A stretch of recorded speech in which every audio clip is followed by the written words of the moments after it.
Hello students, 9 questions of exercise 8.1 we have done. Today we have to start from question number 10. Question number 10 is two numbers are in ratio 5:7. If 3 is subtracted from each, then the ratio becomes 2:3. Then find the numbers. ठीक है, so what is the question? Earlier numbers are in ratio 5:7, and when 3 is subtracted from each number, then ratio changes to 2:3. Then we have to find the numbers. So as I have told you earlier also कि whenever ratio is given we have to let them in the x form. ठीक है, let कर लिया, let the numbers are 5x and 7x. ठीक है, let the numbers are 5x and 7x. So according to question what is given, when 3 was subtracted, देखो 3 subtract कर दिया from the numbers, we will get numbers 5x minus 3 and 7x minus 3. And now their ratio has become 2:3, so we will keep them equal to 2/3. Numbers we have let 5x and 7x, 3 subtract कर दिया, new ratio is 2:3, so we will keep them equal. 5x minus 3 upon 7x minus 3 equal रख देना 2/3. Then you know how to solve it. Cross multiply we will do and transposition method use करके solve कर रहे हैं. x की value आ गई. After getting x value we will find the numbers because numbers are 5x and 7x. x value is 3. So numbers क्या हो गए बेटा? 5 × 3 15, 7 × 3 21. So these are the numbers. Clear? Same way question number 11 you will do. There it is added to each other. Added वाला number है तो in same way you have to do. As 3 subtract किया, in next sum it is, in 12 sum it is 8 subtracted, so 8 add कर देना हो जाएगा. You will try it by yourself. In the ratio 7:8, if consequent is 40, then find the antecedent. So what are antecedent and consequent? Antecedent means the first number in the ratio, like ratio 7:8 है. तो in मतलब for example if it is the ratio is 7:8, then 7 is antecedent, 8 is consequent. समझ आई? पहले जो है that is called first number is called antecedent और पीछे जो नंबर होता है दैट इज कॉल्ड कंसिक्वेंट. तो ही सेइंग कि in the ratio 7:8 if consequent is 40 then find the antecedent. तो we will let the antecedent is x. ठीक है, मतलब आगे वाला नंबर हमने लेट कर लिया, let it is x. So now question के अकॉर्डिंग क्या हो जाएगा? 7/8 will be equal to x/40. 7/8 को क्या कर देना? x/40 के इक्वल रख देंगे because 1 ratio is given. 7:8 equal कर दिया, क्रॉस मल्टीप्लाई करोगे and you will solve. You know how to solve. Solve करना पता है तुम्हारे को, आई हैव टोल्ड यू. ठीक है जी. नेक्स्ट देखो question number 13. Divide 351 rupees in 2 parts such that ratio of 2 parts is 2:7. 351 rupees we have to divide in 2 parts such that ratio is 2:7. तो रेशियो में डिवाइड करना है 2:7 में. We will let the 2 parts are 2x and 7x. तो according to question क्या हो जाएगा? 2x + 7x will be 351. 2 parts में हमने डिवाइड कर दिए. Money is divided in 2 parts. ठीक है, 1 हैज़ गॉट मतलब 2:7 में डिवाइड किए.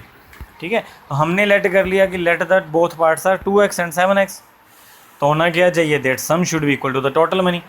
सो 2x + 7x we will keep equal to 351. Solve कर देंगे 2x and 7x 9x. 9x is equal to 351. From here x value आ जाएगी. x वैल्यू आ गई then 2 parts also we can tell. बता दोगे ना 2x एंड 7x है, x की वैल्यू आ जाएगी मल्टीप्लाई करके and then we can tell. Clear? Next question number 15 देखो. 16. Divide 1638 rupees between 3 people A, B, C such that A get 4/5 of B and ratio of B and C is 5:12. It is given that A will get 4/5 of B and B ratio C is given to us. So firstly we will let B ratio C. Let B and C are 5x and 12x because that ratio was given. And then they have told that A has got 4/5 of B. 4/5 means 4/5. B has got 5x, so 4/5 of 5x. Solve कर दिया, 5 cut हो गए 4x आ. तो now all the 3 shares are with us of ABC 5x, 4x and 12x. We will add equal to क्या रख लेना? Total money. यहाँ से x की वैल्यू आ जाएगी. After getting x value we will tell share of each person A, B and C. Clear बेटा? ठीक है जी. नेक्स्ट देखो question number 17. If L ratio M is 3 and 1/2 ratio 3 and 3/4 in mixed fraction ratio is given. M ratio N is 1 and 1/3 and 2 and 1/5. Mixed form में given है. तो firstly we will solve it and we will write it in simple form. Simple fraction में लिख लेना, improper में. Now what we have to do, देखो we have to find ratio of L ratio N and L ratio M ratio N. Two parts are there. Firstly L ratio N and then L ratio M ratio N.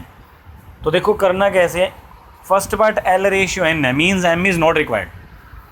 M नहीं required मतलब M cancel करना है, M cut करना है ना. तो देखो कैसे करेंगे. If L ratio N is required then we need L upon M into M upon N. L upon M into M upon N. M and M cut हो जाएंगे, L अपॉन N बच जाएगा. ठीक है. Values are with us. L upon M means L ratio M. You know fraction and ratio are same thing. Ratio given है means fraction is also given to us. Values put कर देनी है, दोनों की multiply कर दो and you will get L ratio N. Secondly it is L ratio M ratio N. It is somewhat different. तो देखो how you have to do. I have done also here. Firstly we will make, because fraction में given a ratio that is difficult to solve, so we will make it firstly write in simple form. Simple form में लिखेंगे. वो देखो कैसे लिखेंगे. L ratio M is given 7/2 ratio 15/4. Fraction given है. Denominators are 2 and 4, so we will take LCM of them. LCM कितना आ जाएगा बेटा? 2 and 4 का 4. So we will multiply both fractions by 4. LCM 4 है, सो दोनों फ्रैक्शंस को क्या कर देना, multiply by 4. 7/2 into 4 ratio 15/4 into 4 multiply कर दिया and we get fraction in the ratio in the simple numbers form, that is 14/15. Similarly M ratio N का कर लेना है. Now LCM of 3 and 5 is 15, so we will multiply by 15 and we get 20/33. Simple तो बन गए. But now देखो L ratio M आ गया 14/15, मतलब here M value is 15 and M ratio N is 20/33, means M ratio is M value is 20. तो same तो नहीं है value, we have to make value same. So that how same we will make. We will take LCM of 15 and 20. M values are different in both ratios. We have to make them same. So how we will make them same? We will take a ratio. 15 and 20 का ratio 60. तो दोनों को क्या करेंगे बेटा? 60 बना लेंगे. 15 को 60 कैसे बनाएंगे? Multiply by 4. 15 को 60 कैसे बनाएंगे? Multiply by 4. तो L ratio M first ratio, तो we will multiply by 4 as you can see I have done here. And 20 when we want to make 60 we need multiply by 3. तो second ratio को क्या कर देना? 3 से multiply कर देना.